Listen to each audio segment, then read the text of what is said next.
bio-inspired robotics. So this is an interesting section of the ICRA conference that I want to spend some time on. And here's why. I think on bio-inspired robotics, you can ask yourself, I think, two fundamental questions. One is, do we need human-robot interaction? And second, do we want to be inspired by biology at first place? So let me discuss the first one. So human-robot interaction.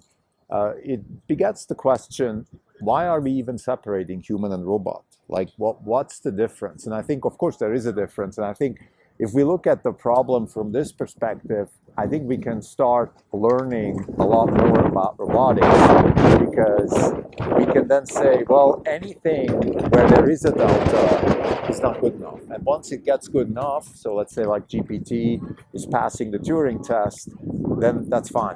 We can stop there, at least for now. So in other words, robotics is a perpetual embodied Turing test, where as long as you have human-robot interaction and you don't have just interaction, or as long as you have robotic intelligence and not just intelligence, you have a problem. And if you look at, let's say, what Physical Intelligence did, the company, they called themselves Physical Intelligence. Well, why? Because there is no difference between intelligence in robot form and human intelligence or biology intelligence, is there?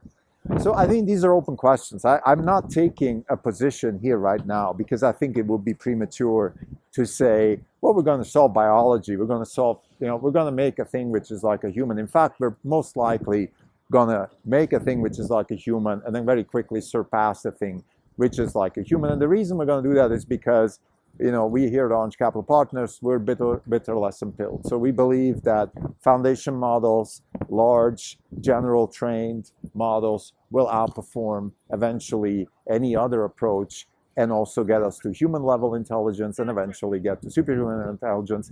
Because what we're dealing here with is Jensen's law. Jensen's law is much more than Moore's law. I would say it's 10,000x in 2 years, something like that, because you have reasoning, you have RL, and you have the chip advancements like Blackwell and next gen, and so forth. So given that, I think we have good reason to believe that the concept of human-robot interaction will be obsolete pretty quickly.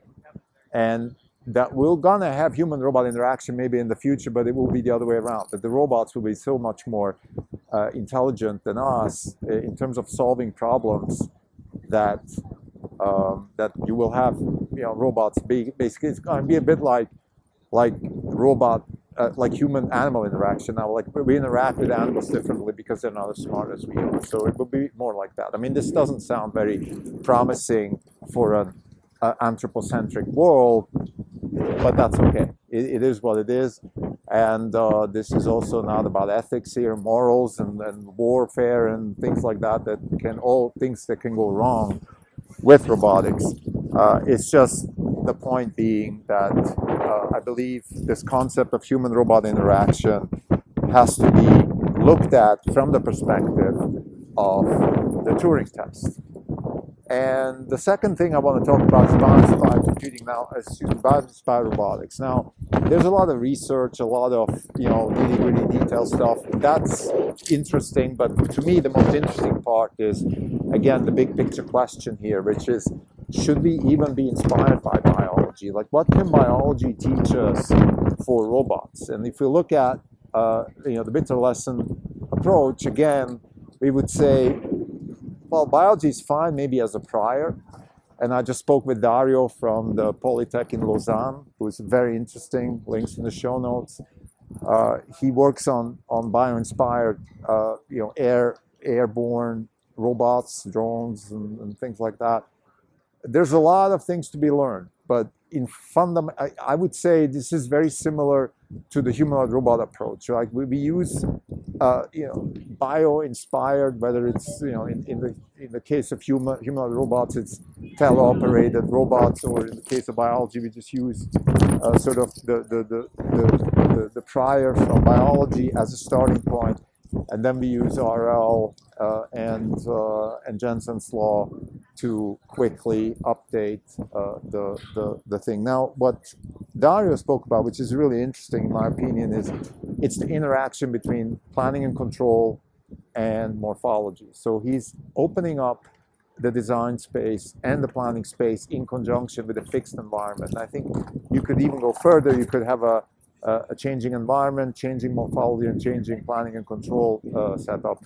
Now that becomes very quickly very complicated. But the point here, again, I think the solution, we need a function approximator here, and reinforcement learning in some way, shape, or form will be the solution. So again, this is just inspiring work. I don't have any fundamental solutions or anything very concrete to say, more than it's interesting. I think the picture lesson applies here as well, and I think we have a good chance to evolve in terms of design space, not just for planning and control, but also for morphology.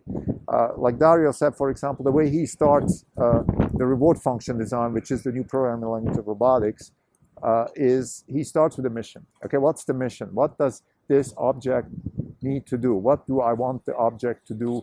And then you deduct a reward function from there. I think reward function design is a problem that is just fairly new.